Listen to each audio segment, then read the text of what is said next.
I'll give you an audible bump. Oh, don't do that. Bonk. That's audibly bonking my head. It's gonna hurt. It hurts enough getting the trash can lid back on when I just gotta get bonked back down. And I get a little, like, a red mark on the head sometimes, wearing the lid for too long. Yeah. For the theme song, I still wanted to make one of the symbols just like hitting a trash can lid with a drumstick. That'd be pretty funny. Including the percussion somehow. I do have a trash can lid, so I could, like, bring it over and just smack it into the mic. Got my lid. Yeah. It'd be pretty funny. Exactly. We could pull it off. I can't believe you found all that recording equipment in the dump, though. That's pretty good. You said you found the guitar, too. We got the whole, like, studio set up. Getting a whole intro song. Yeah. People just throw the shit out, man.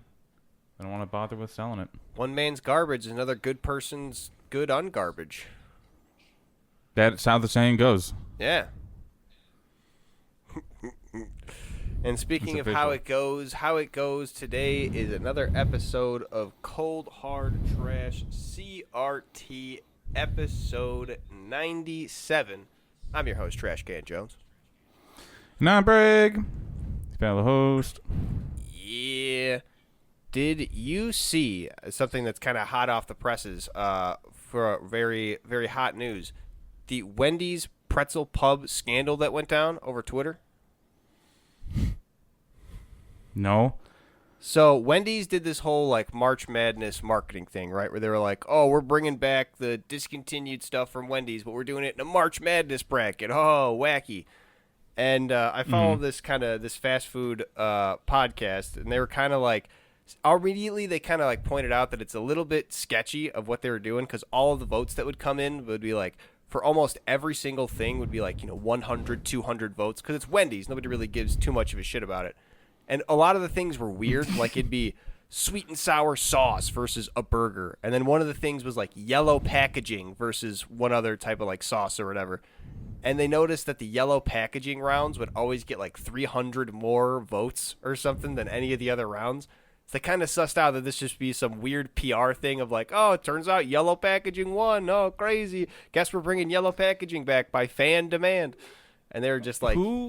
Nobody cares about that. Exactly. At all. Exactly. That's... Not in any amount. Especially, like, if there was between that and, like, some random sauce, I'm like, certainly somebody wants sauce. Like, that's... Like, someone out there will want the sauce.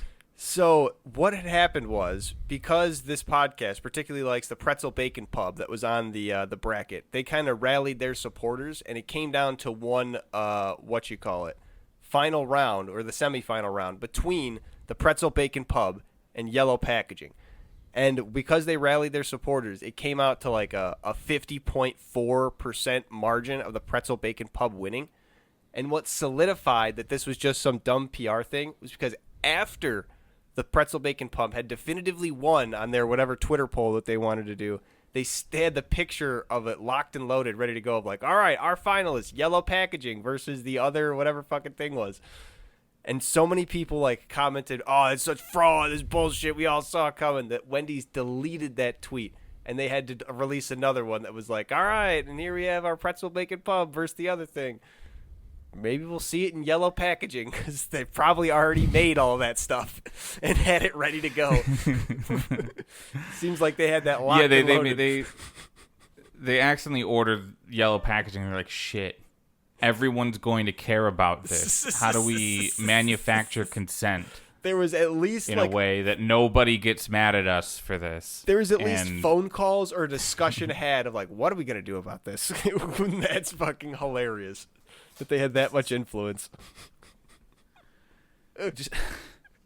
They tried to sneak it by. Wendy's is known for their quote unquote good social media presence because they make their Wendy's mascot insult people. Yeah, they let the Twitter thing just go off. And they have they do like thirst trap Twitter tweets and stuff too, right? They're like, "Oh, come get in our buns" or whatever. Probably it was the first account to be whiling out on Twitter, right? But I think like most people are sick of it now. I'm sick of it. Yeah, I don't think most people care. Wendy's has taken such a dive, like especially in terms of fast food. They're such low quality as of recent. I have not gone to a Wendy's in I don't know how long because the last few times that I have, it's just been Yeah, last time I went, I think it was for the Krabby Patty, and it was just a Dave single with like a special sauce. Where's your square Fine burger, sauce, I like, guess. like Whatever. SpongeBob SquarePants. Yeah, where the burgers are round. Right. Or a Krabby Patty is not square. Doesn't make any damn sense. You just call it the SpongeBob burger. Yeah, they literally had. I guess that's kind of shit marketing, to be honest. Didn't it also have? Was that the burger that had the yellow bun, or was that a different burger? I remember there was another like SpongeBob burger that had a weird color bun. I don't think it was the same one. Maybe it was Burger King then. I don't remember that at all. Yeah, Burger King does fun bun things sometimes.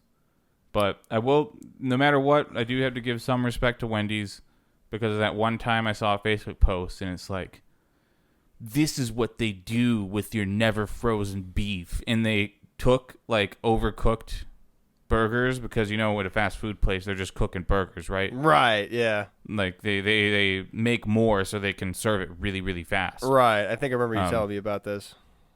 Yeah, they took the overcooked ones, they chopped them up and turned it into the chili. And I was like, who's complaining about this? Right, good. This is great. That's good reuse of material. Yeah, what you're right? supposed to so, do.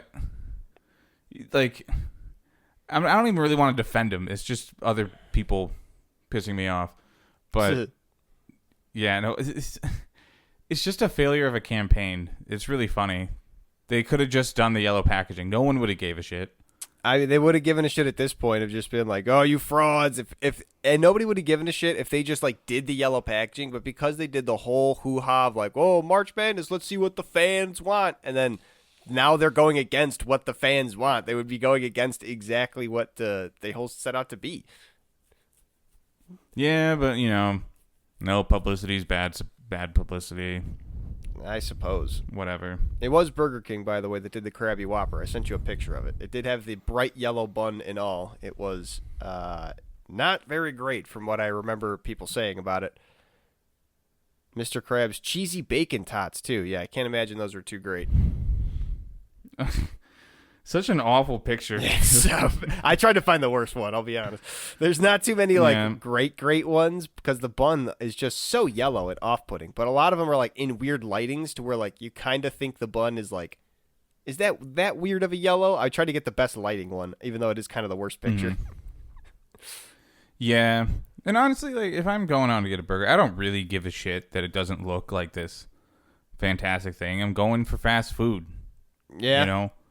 But that doesn't look like a particularly ugly one. This is pretty. Just the yellow makes color you wonder why bun. they focus on aesthetic things at all. Right, like why? And I fine focused on aesthetic things, right? Like you want your burger to look a certain way, like that's kind of the whole thing. But why that part of the aesthetic? Like why make the Whopper like the black bun Whopper? Like that's people don't want that part to the aesthetic. Make it a nice looking dye burger. is cheap. Yeah, but like. I don't know. Dye the lettuce. Dye like the sauce or something. You know, fucking when they brought out those like purple and green ketchups for the Shrek movie. Was it Shrek 1 or Shrek 2? Those were awesome. Well, I think the green one was for Shrek. They had a purple one too. One, I think like was for Fiona. But I think it was for a different thing. Maybe she's also green. Yeah, but they had like everybody had their color or whatever.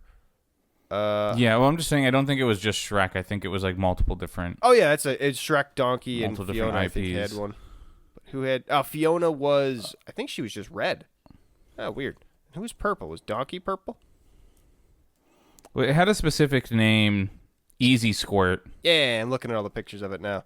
Just trying to look through it. I remember we had like the whole lineup when I was a kid. I think they just had Easy Squirt, and then maybe they paired up with it. This has nothing to do with Shrek. Yeah, I think it was just what you call it, like a Shrek.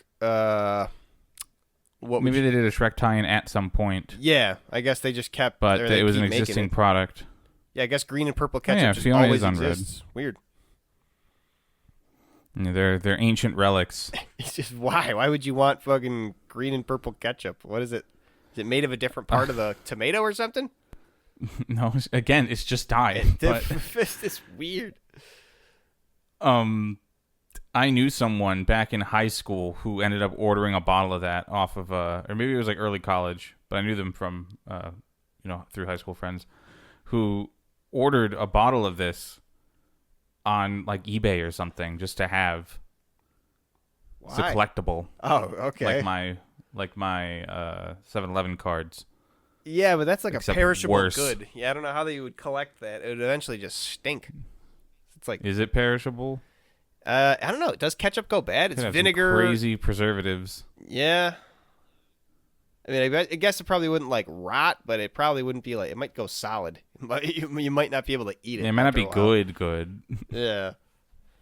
It might be like the LA Beast eating his 100-year-old Crystal Pepsi or whatever it was. 70-year-old Crystal Pepsi.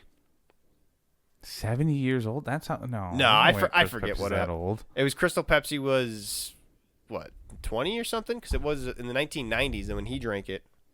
Probably even younger than that, honestly. I think it was like 30. LA Beast Crystal Pepsi. It was in the title of the video, like drinking blank year old, 20-year-old. Okay, it was 20. Crystal Pepsi. And how long ago was that? In 2013.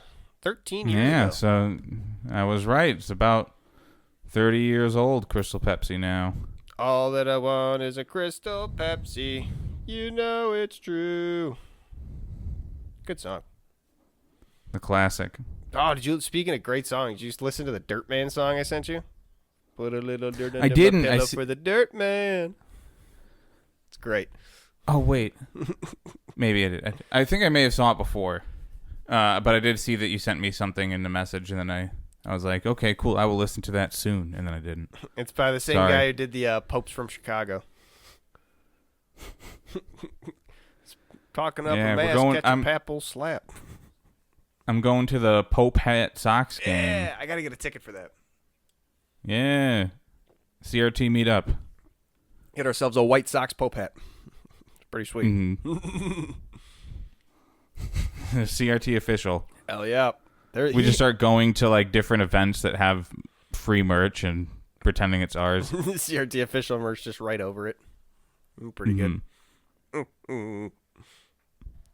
He did like a whole thing where he like, I don't know if it was like a speaking event or whatever, but it was in like White Sox Stadium, which is pretty cool.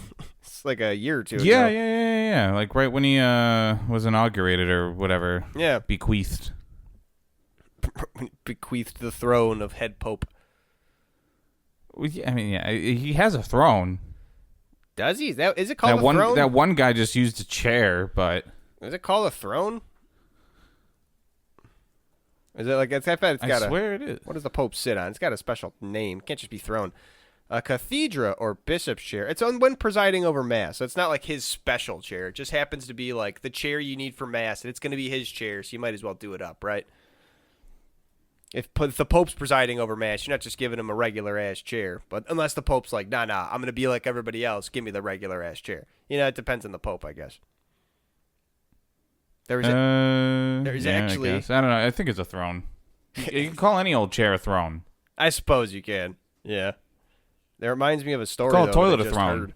Yeah, that's the porcelain throne. Literally, as long as you're like, you want to call it a throne, I feel like it's like the place where you're comfortable, right? Like you're sitting upon your throne, like it's your kingdom, your space. Mm-hmm. You need your staff, the jester, to entertain you. Clap your hands. I would be the papal jester. That'd be pretty good. I do funny little things in Vatican. I don't know. You might have to have a big list of things you can't do though. You got to make the Pope laugh. You think you got to be clean for the Pope? No swearing. I think it depends on the Pope. Yeah, that's true. I was thinking of some popes care more or less about this. I was thinking of this story I just heard of. Is about wrestling. Funny enough, what great thing I like to talk about in this show. When Brett Hart was first signed to WCW, and he was like, it was when he came from WWF. It was a really big moment where he was going to be a really big name, leaving the WWF, coming to the WCW. So the owner of the company got him his own special locker room, like they had for the other big stars, like the regular locker room and then the one with his name on it. And then when he showed up to the place, he pulled his friend aside. He's like, "Hey, what the hell's that? Why's my name on that door?" He's like, oh yeah, that's your locker room. You got the room. Hulk Hogan's got his room, and then the general locker room's over there. And Bret Hart just ripped the sign off the door, stormed into the manager's office, and goes, "You don't fucking ever do that to me again. I dress with the boys, all right? I am not some little fucking prissy superstar."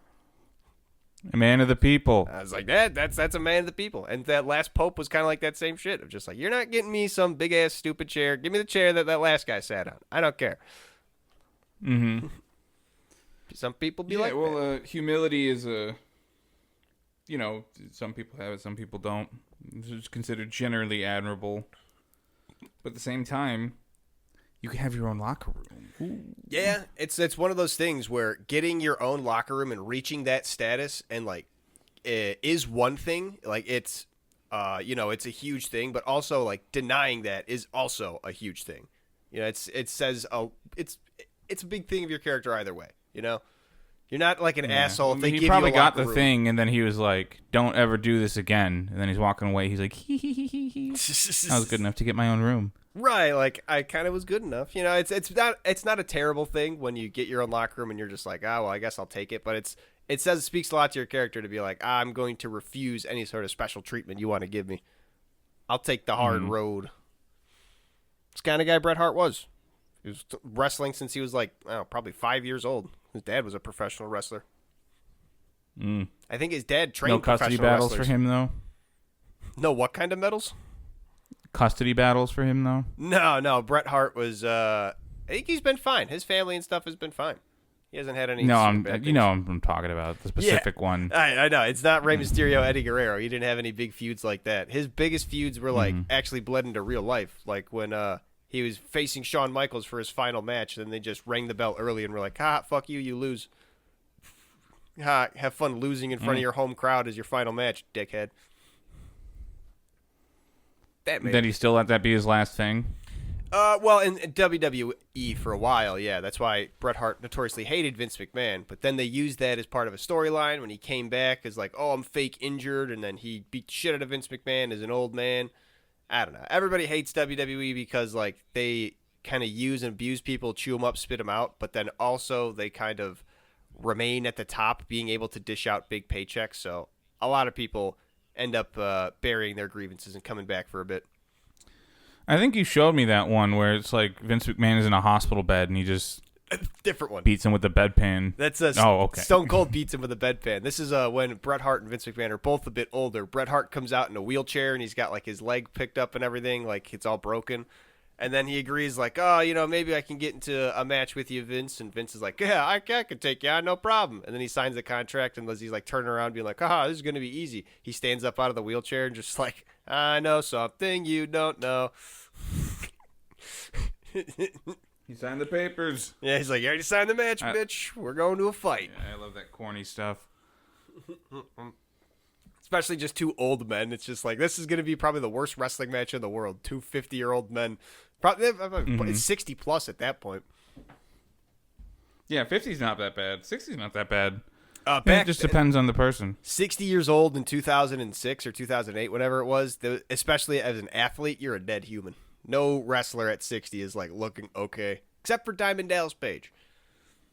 Diamond Dallas Page is looking immaculate.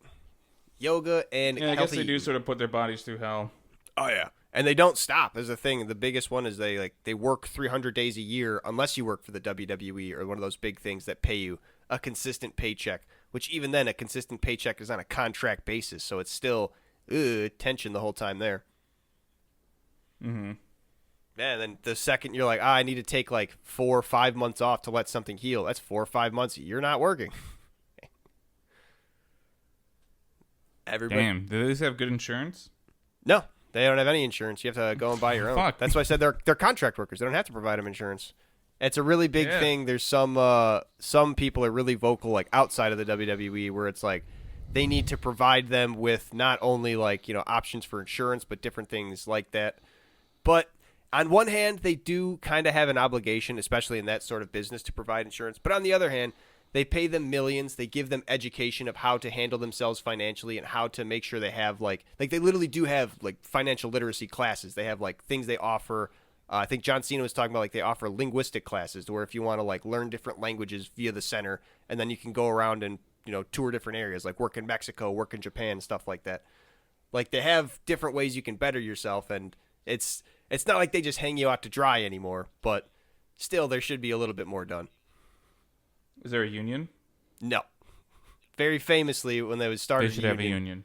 Yeah, they probably should. Very famously, back in I think it was the 80s, when Jesse the Body Ventura tried to start a union, got all the boys on board, Hulk Hogan tattled on him, and Vince McMahon fired Jesse not too long after.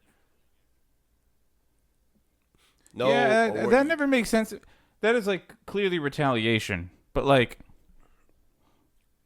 I don't know how there's any, like, how people get around that with their lawyers. Like, yeah. You fire someone that's just starting to make a union. Yeah, I mean, it's Like, especially all you got to do is like wait a month afterwards and just kind of oust them, find something else, and it's like, well, yeah, you did have this like technically quote unquote for cause reason, but you've been looking for a month, you've been kind of giving me the cold shoulder and not talking the same way to me and all that, That's usually how it goes. They don't actually just fire you on the spot once they find out. They're like, all right, now we got to find a reason to fire him.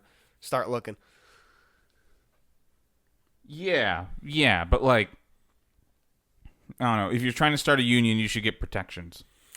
Yeah, you would think. And then you can fuck up. You would think. Then you can do whatever you want. The history of labor working unions in this country is crazy, crazy bloody. If you know the Pinkertons, what that whole organization is? Famous for Red Dead 2. The fact they're still around. Yeah, the fact that they're still around, and they're literally just people who are not law enforcement, but are paid to basically act as law enforcement and come and break up strikes. When they first would break up strikes, what they would do was just come in an armored car and shoot anybody that was striking. Because what are you going to do about it? The reason unions were formed was because, hey, we're going to give you this option to negotiate instead of your workers dragging you out of your office and beating you to death in the middle of the street because you can't charge 200 people with murder of one man. So we're going to make this union listen to it, huh? How about that? Then they're like, okay, we have enough money to pay for weapons. Right, and then that's what it turns into. You. And hopefully we don't devolve into war. And then there's the big tinfoil hat theory. Well, if the unions are also making the big money, then the big money people are still talking to the big money people. Are the unions really working for us, or are they just giving us the dregs? Ooh. Well, I guess you want to make sure that you have a good union, right? By participating and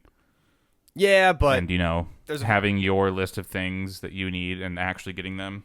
There's a very good argument that a lot of unions just become essentially boys' clubs. Like, especially I've heard the Longshoremen's Union. You can't get in there unless you know a family member, cousin of a friend, or cousin of a cousin, something like that.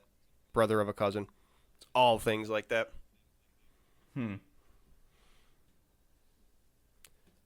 Oh, that's kind of not. I feel like that's not how a union should. I don't know. I'm not union. I feel like it's not how it should run, but it's kind of how it evolved into, unfortunately. I don't even have verifiable information either way. Yeah, that's generally true. Pro-union. Generally My pro-union. mom's in a union. Also, yes, generally pro-union. I remember the teachers striking when I was in high school. Yeah, we don't pay teachers damn near enough. That's crazy. It's crazy to learn that teachers and janitors and people who do the jobs that nobody wants to do or you have to do in society, and we don't pay them the most. It's what happens if they just stop doing the things? Then what? Then we're just kind of screwed. Everybody realizes that, right? They realize that, I think, which is what's making them not stop. But as soon as they stop giving a shit. Yeah, but education is getting defunded and stuff like that. Yeah. Kind of to create dumber people, I presume. Yeah, so people who can question less. But has a use if you have a use for people not understanding things. It's definitely not good for society, in my opinion. True that.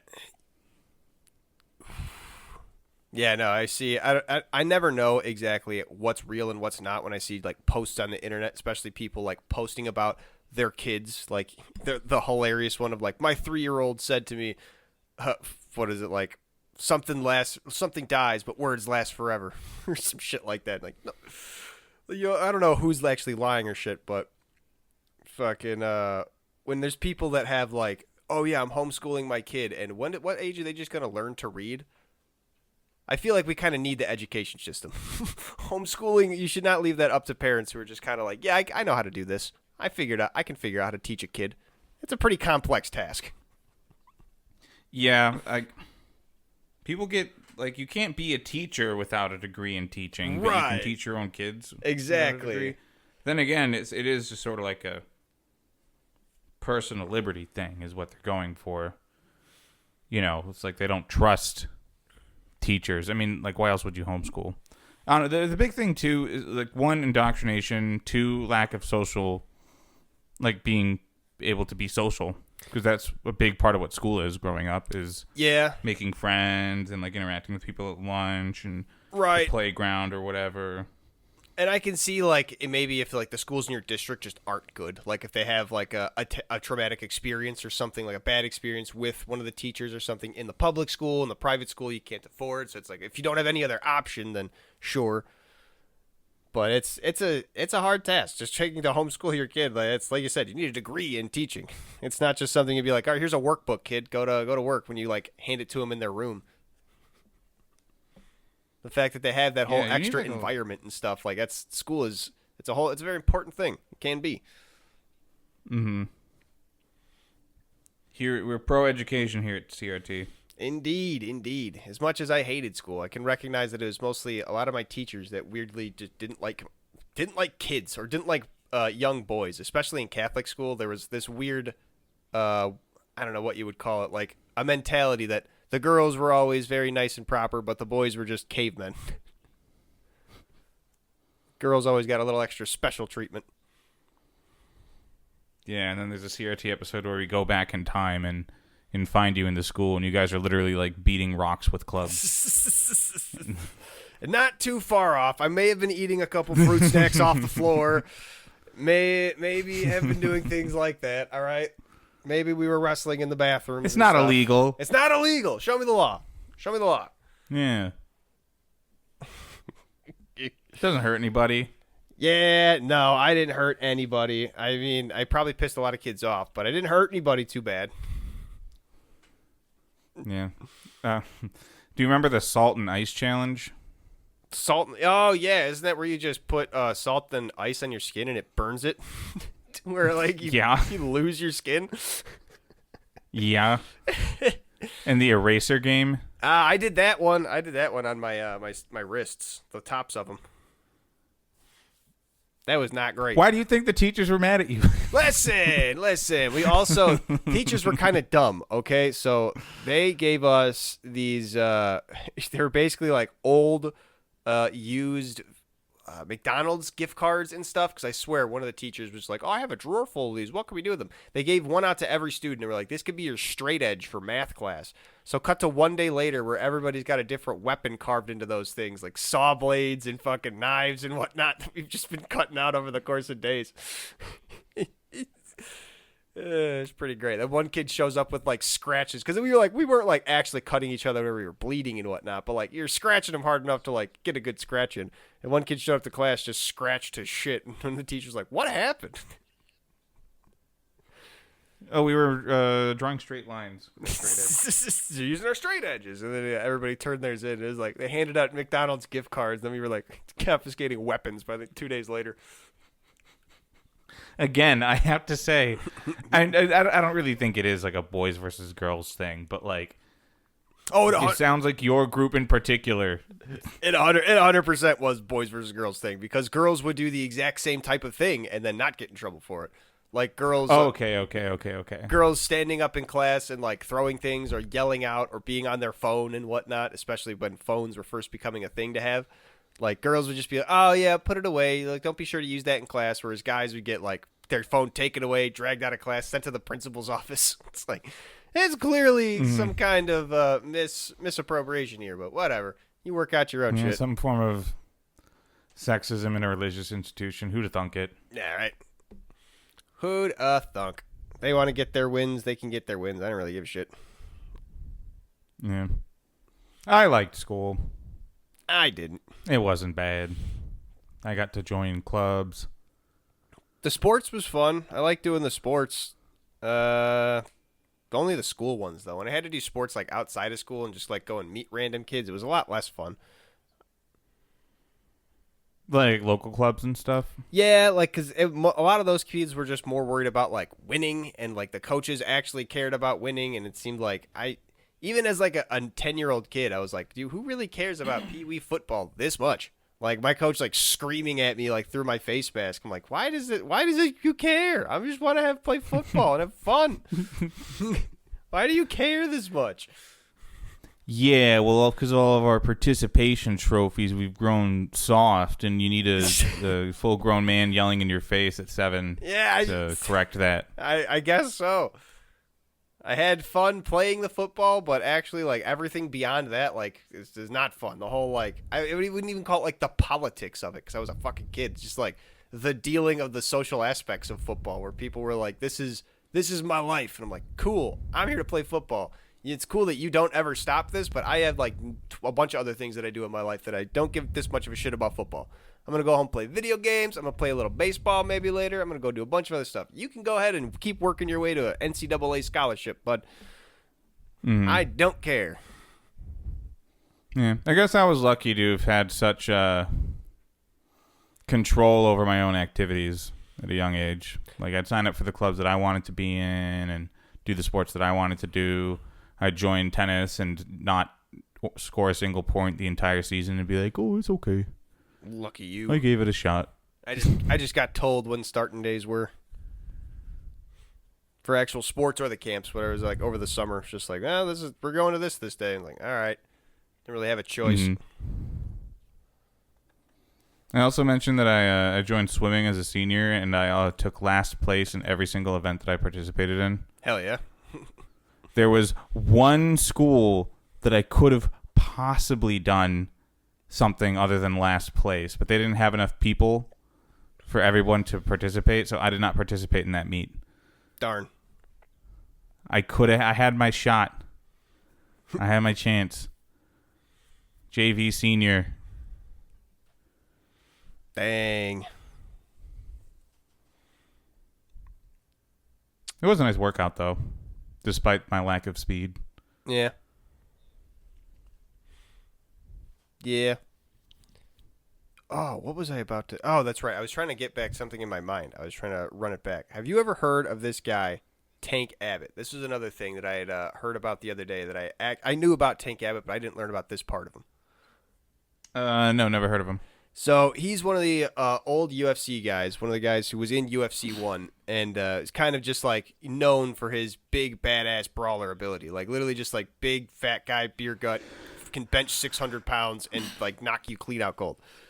So I had no idea his whole like he was first of all not raised to like in a terrible broken home like a lot of these early UFC guys were like fighting was their only recompense. He was kind of just like raised normal. He just really liked fighting, got into trouble like every now and again, got into boxing and wrestling, and was literally just like, man, both these sports suck. They're just some pussy shit. None of this is like actual fighting. When are they gonna make a sport that's like actual fighting? And his story is like, and then one day I'm just reading the Playboys and bam, there it is, this UFC thing. I'm like, that sounds like it's for me. So he says that he sits into a middleman. The guy is Art Davie, who's like the big promoter of the UFC. Because we talked about it was the Gracie family, it was the people who are like the martial arts part of it, and then Art Davie was like the money and promotion side of it. So Tank Abbott gets into contact with a guy who knows Art Davie. It was like, okay, I can try and get you to see if we can get to this UFC thing. And Art Davie tells the middleman, like, oh, yeah, this guy thinks he's big and tough. Tell him we got a guy that's 6'8", 300 pounds, ready to fight him. And then, yeah, see if he comes down. And then, so the middleman relays that to Tank. He's like, okay, yeah, Art Davie says he'll be on the card. He's got a guy 6'8", 300 pounds. And he says, okay. Tank Abbott shows up the next day, like, to meet Art Davie, because they were going to meet regardless, but it was sort of a thing of, like, he wanted to try and run him off.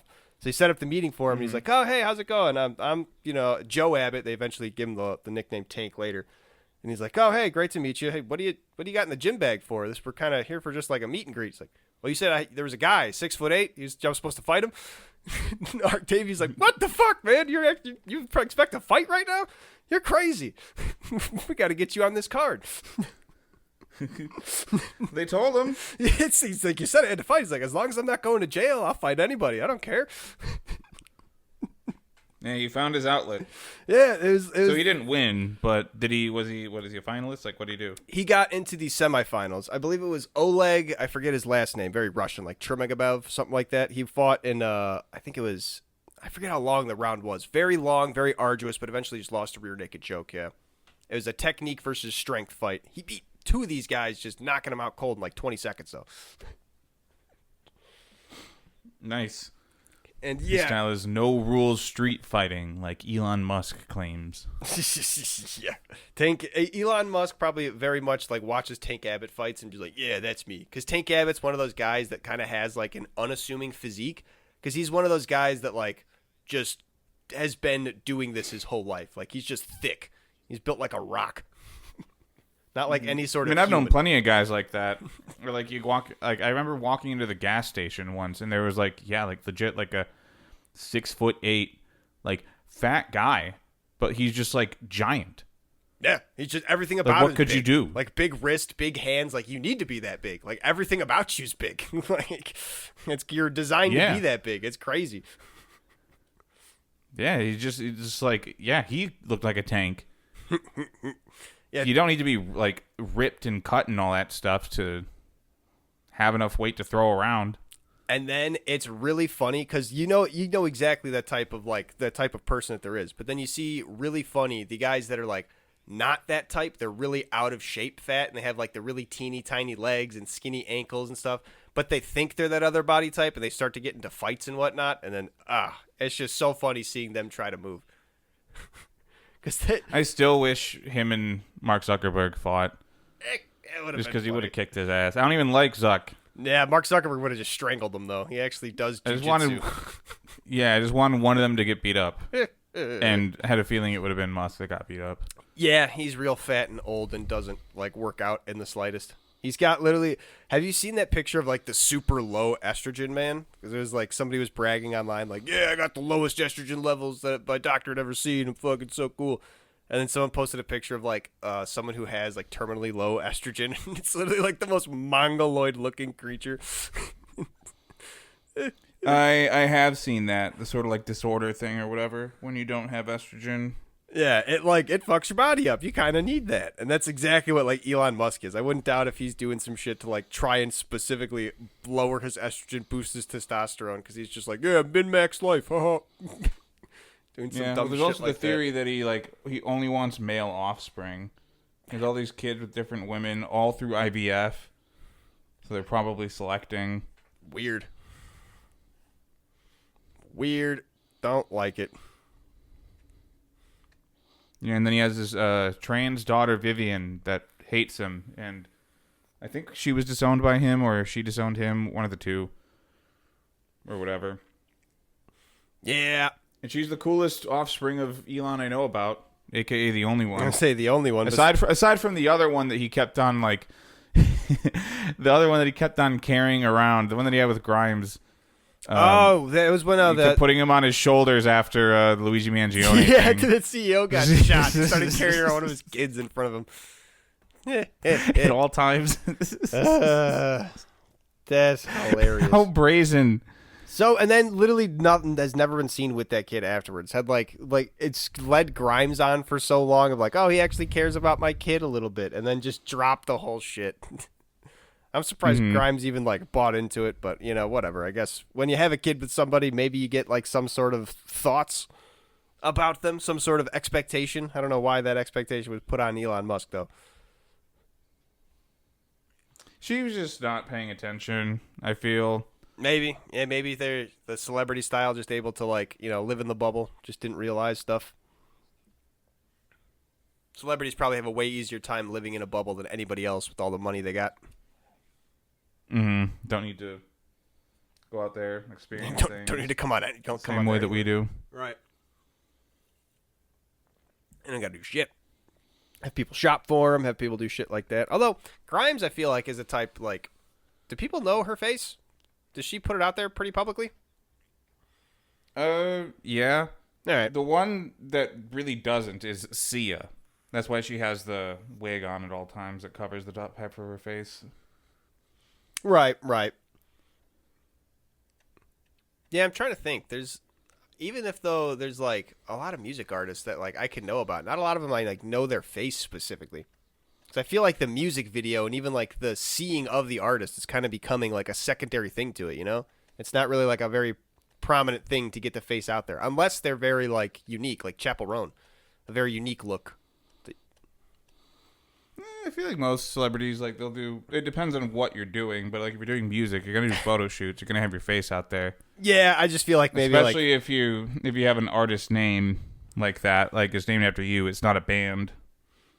Maybe I'm just thinking like all the same white guy I've been seeing nonstop. Like, I can't even think any of the songs I've been listening to, like Benson Boone and all those other ones that are just kind of like the same looking guy. Maybe I'm just thinking about that. I just can't really tell them apart. Well... It's just, I think it's just like a particular type of style that can be a bit samey. Like, if everyone's getting the same haircut. Yeah, scruffy hair, scruffy beard, leave the mustache a little bit longer. Mm-hmm. I don't know why that's a look. Do girls like the mustache? That's a gross look for me, that kind of dirty mustache look. I don't like it. I think it's cool. It's gross. I think if you have it but you look like you shower, it's like that's the ticket. I don't think you can though. I think like the dirty shave with with like the mustache on looks like you haven't showered. We're just blessed with full beards. I feel like that the guy from is he from Breaking Bad and Better Call Saul? One of the Nazi guys who just has a mustache. He's like pretty clean, like slick back hair, slick mustache. He still looks like 100% of the time he is not showered because of that mustache. And he has a clean shave besides the mustache. The mustache just makes you dirty. I just think like dirty, unbathed cowboy. Yeah, no, I think aside from the whole Nazi tattoos and being a Nazi in the TV show, I don't think he looks like a particularly I may be biased, yeah. unattractive guy.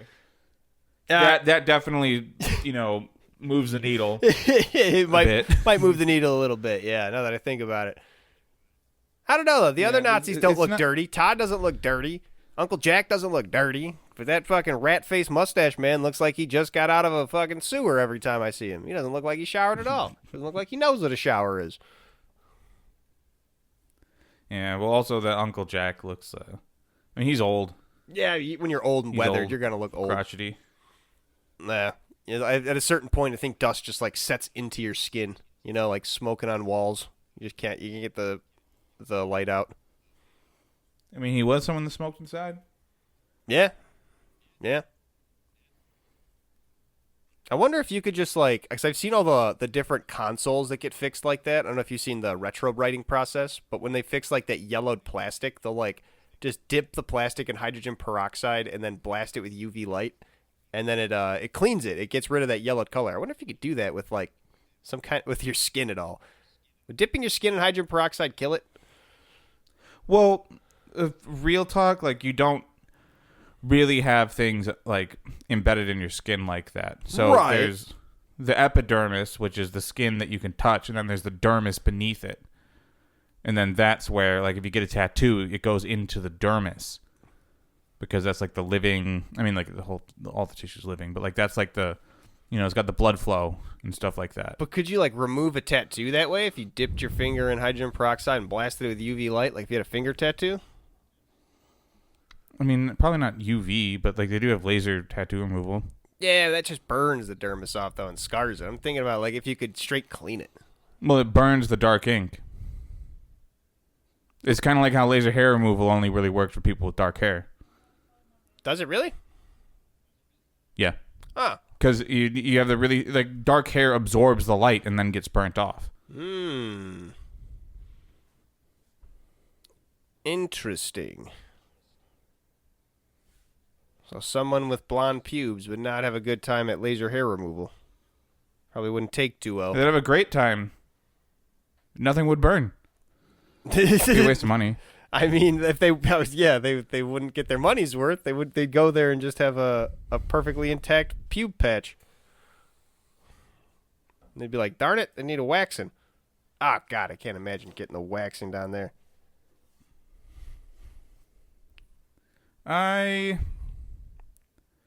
People do it, right? I feel like it couldn't be that bad. Probably. I think getting your face waxed as a man probably feels worse. Oh, yeah, I can't imagine that. That would just rip your skin off. There's so much, like, I don't want that. I don't want to think about that. No. Mm-hmm. I saw that one video of a guy getting, like, his neck waxed, and he looked like he saw God. He looked to be in so much pain.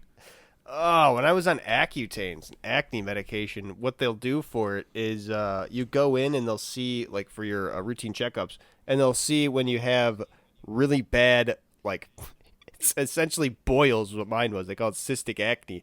They'll inject whatever it is, like cortisol or whatever the fuck the injection, straight into the pimple. So you have this giant pimple that already, like, hurts to the touch, and they're just like, all right, we're going to stick a needle right the fuck in there. And I tell you, the pain level goes from like 9, 9, 9, 36, 9, 9, 9. Like, it, I almost punched the nurse in the face. It was so... I was just like... I gripped the table really hard. She's like, yep, I know it hurt. I'm sorry. I had a needle in my neck. Like, I couldn't fucking move. Mm-hmm. Well, you don't have acne now. No, I'm doing pretty good now. I took a couple rounds of Accutane. I'm doing fine. I still get breakouts, like, in my beard and whatnot sometimes, just because mostly I'll get... for when I'm wearing hats for, like, sweaty parts of my face. Wearing hats and masks. Okay. I was waiting for that. Because, like, yeah, I wear hats, and now I get acne underneath my beard. So I get it on my forehead, I was going to let you finish. I get it on my forehead, too. I'll break out just different parts of it. Like, if I'm wearing, especially my bonnet for too long, if I forget to wash it, then I'll break out, like, in my temple areas. Mm-hmm. I never really had acne. I had light, pimpleage as a teen. And then one time and I don't know if this was what it was, but I just put a bunch of Neosporin on my face one night. Didn't really have that problem again. I'll get an occasional one here or there, but... Nice. Never have acne again. Patented method. Yeah. Bragg approved. Yeah, if you... again, this is another CRT disclaimer. If you do this... You will have success. We did not tell you to do it. Yeah, we did not tell you to do it. Don't. No, we did tell you to eat a tablespoon of cayenne, though. Yeah, we want to see your reactions for that. Do a tablespoon of cayenne. Hurry up already. Yeah. Where's everybody else? We'll make a Facebook page. Make a Facebook event. Eat a tablespoon of cayenne day. Mm-hmm. I still think it was easier than the cinnamon challenge would have been. Yeah, I think because the cayenne pepper, you were right, was like less, or I guess more coarse, like less fine. No, it's more fine. Is it more fine? And less coarse. Yeah, I mean, like, how fine can you really break down tree bark, Pretty sure it's like a really, like, fine powder to where it's almost like dust. That's why it's like, it can be, like, super cakey, whereas cayenne powder is, like, a little less dusty. It did cake up. Yeah, it cakes, but I mean, like... Up. Imagine, like, the caking of, like, the inside of a vacuum bag as opposed to the caking of, like, flour in a bowl, Where it's, like, there's just more, like, in the air of a vacuum bag or flour and water in a bowl. Like, it's cakey, but it's still, like, it's not as, like, poofy. Yeah, well, to me, it's like pepper skin is, like, it's, like, thin as paper at that point, right? It's the cells are a lot easier to break down and stuff like that. Cool, whatever. Tree bark, it comes as a thicker thing, right? Then again, I guess at some points I did just grind my own cinnamon, so I'm not as used to, like, whatever powdered cinnamon. I just haven't used it in a while, too. But I just imagine it's thicker stuff, harder stuff. Yeah. Fine, I'll do the cinnamon challenge. I do not recommend that. Please do not. That is probably gonna be even worse. Though I don't know, you chewed it. You twist chewed the cayenne my arm. pepper. Yeah, so if you're gonna chew the cinnamon, I think you'd be fine. Ooh, yeah, twist my arm. Why don't you? Interesting. Cinnamon and cayenne are frequently paired to create a fiery, sweet flavor profile, balancing the cinnamon's warmth with the cayenne's heat. Okay, so maybe a half a tablespoon of cinnamon, a half a tablespoon of cayenne. No, I mean the next one's gonna be just cinnamon. All right, and then maybe and the I'll follow third that one. up with a tablespoon of each. Oh, double tablespoon. That might be a little much. Well, I got that done in like 20 seconds. Yeah. So like, you do like one after the other. Boom, boom. Yeah. I think you can do it. I think you can do it. You are built different. I have to acquiesce to that. You are indeed built different. Yes, I did prove it. Yeah. All right, now we need a third powder for me to chew. I'll grind up some surstramen, something like that. That is not going to be a powder. After that I will dry be a it, paste. after I dry it and grind it, it will be a powder. Where are you going to dry that? Going to put it in your oven? Far away from where I live. Guest. Far, far away. It's like Nathan For You, where that guy's going to dump the oil that Shell accidentally spilled. A town far, far away from here. That's just the craziest fucking turns that took. From like, how are we going to get a smoke detector across customs without this tariff? To then cut to him interviewing somebody as a fake Shell employee to give a PR statement as Shell. To then use that PR statement to incentivize the band to be angry and make a song. That was just the point of the episode, right? Is yeah, they do ridiculous stuff all the time, but at least it kind of follows like a logical thought process. But this one is just like, okay, what if it's the simplest thing possible and we create every issue? Like, not just most of them, every single one. I mean, the issues, to be fair, were like legitimate issues. They were just like, all right, what's the most creative solution around this? Because like he could have just convinced them, like, hey, let's go do a concert and we can get paid for it. And they'll be like, yeah, whatever. But to go to the lengths to hire the guy to make a fake Shell thing, it's just... He knew that's the content right there. That's like the extra little bit that that Nathan makes it special. The goal was to make everybody believe it, though. Yeah, I mean, so if they were asked about it, they could answer truthfully. That's true. Yeah, I think that's the whole thing of like the rehearsal like type stuff too. He wants to get like sure every angle's covered, and not the rehearsal. I meant his anecdote. He wants to make sure he literally cannot lie. Like he will not be telling a lie. Nobody is lying. We're all on the up and up here, technically. Yes, every event did happen. A cop but did the rehearsal pull me is over. kind of like that. It's not to that purpose, but it plays out like that. Yeah, no, I was specifically trying to just remember like the one where he's like, I need to make sure that I do not lie in my anecdote. So I have to make sure all of these things come true. Well, yeah, I mean, from an artistic standpoint, it's kind of like something that he comes back to a lot of like what is genuine in front of a camera. Yeah. Or what is being genuine at all. He's got to like he makes kind of like his own version of genuine, because like when he does that stuff, you know it's like not genuine at all, but he's doing it in like to make it genuine. Like he's doing that whole rigmarole with the lawyer to try and get him like to take the fall for it and everything. Like it's genuinely he's protecting himself from liability, but he's also just doing it in the most like funny, ridiculous way. Well, I mean, at the end of the entire Nathan For You series, like the end of that is him kissing an escort. It's just making out with it. Oh yeah, yeah, but like you wonder like whether or not he's like being genuine. Like, is he doing this to people just for TV, or is this something that he legitimately like is an experience that he values and cares about? But he has to record something, like he has to put it on TV because that's the only reason that he's in it in the first place. I think like that's a very common question. I feel that he tries to pose in his work. I mean, I feel like it's got to just be all for TV, right? There's no way he's actually that kind of a crazy person where he would want to like expose himself in front of kids for the fucking this big stunt of escaping the handcuffs. Well, I mean, he hit the thing, right? Right, but I feel like it's one of those things where he's like. He had to think of like what could Nathan Fielder do for a stunt that would be wacky, right? Like I think he thinks of Nathan Fielder as a character. I don't know. That's my interpretation of it, where he's like just kind of doing what he needs to do to make this guy be the exact image he's trying to project for him, because he wants to try and like make Nathan Fielder to be like this sort of serious, not serious business guy, you know, like almost a character type. No, but there's a lot of him in it.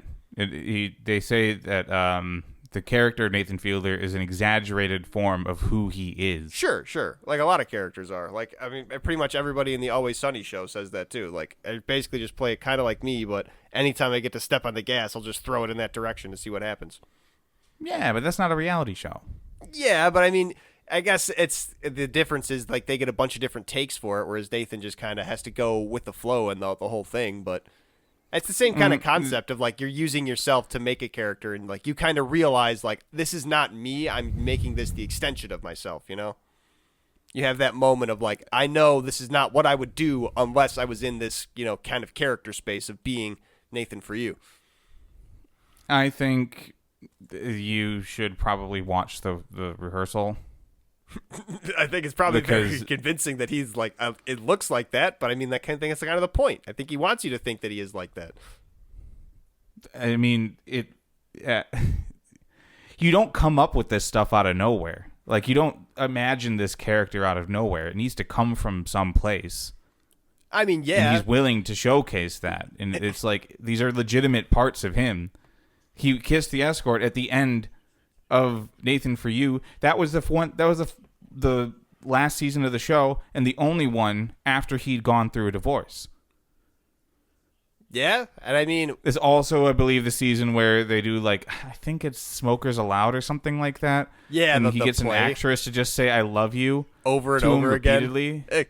I mean, and then from the other perspective of that, it's like, all right, this guy who in real life is going through a divorce and whatnot. So you, as a viewer, are like, okay, how is this going to affect his character? And then he gets into situations with escorts, and you're kind of, as a viewer, being like, oh, I know real life Nathan's going through. Is he going to do some weird stuff with this? And he starts kissing the escort. He starts asking this girl to say I love you. Like, yeah, that's kind of right in line with it. I feel like he's kind of setting those up and hitting them out of the park. I'm not saying he's bad for it or calling him out like being a fake or anything. I feel like he's in control of that. I think he knows what he's doing. There is... To me, I cannot read this as anything but at least being somewhat genuine. Somewhat. And actually being vulnerable and, like, reflecting a part of himself. See, that's, I think, the part where I'll disagree. I think he's definitely being genuine, but I don't know if it's actually a vulnerability. It might be, but I don't see it. You got to watch the first season of The Rehearsal, and then we'll circle back to this. All right, yeah. I've seen the first episode and some of the second, but I haven't watched the full season of it. Yeah, so the first episode is a standalone thing. Oh, is it really? Then the rest... Yeah, well, the first episode was done before COVID. Ah. And that was kind of the original idea. And then the rest of the season is all based around one, like, storyline. Interesting. It's like there's kind of like only really 3 rehearsals in the entire show, or in the entire first season. The rehearsal, there's the first episode, there's a B plot in the second episode or third episode, and then there's like just like episodes 2 through 8 is like one. Huh. Well, we'll have to check that out then, for sure. Yeah, you gotta. I think you'll begin to see what I'm talking about if you watch that. Yeah, maybe. And you'll see what else we're talking about if you watch the rest of CRT, because this episode is coming to a close. Thank you for tuning in to Cold Hard Trash. This episode of CRT97. Hope you enjoyed it. Hope you liked everything that you heard. If you did, drop a comment, drop a like, give us some engagement. We would appreciate it. We'd love to hear from you. And, be sure to tune in next week for another fantastic episode. Who the hell knows what we're going to talk about? Surely not me. I think I have a couple notes left, so maybe I can drum something up. But thanks for tuning in, and we'll see you next time. Bye-bye. Peace. Yeah.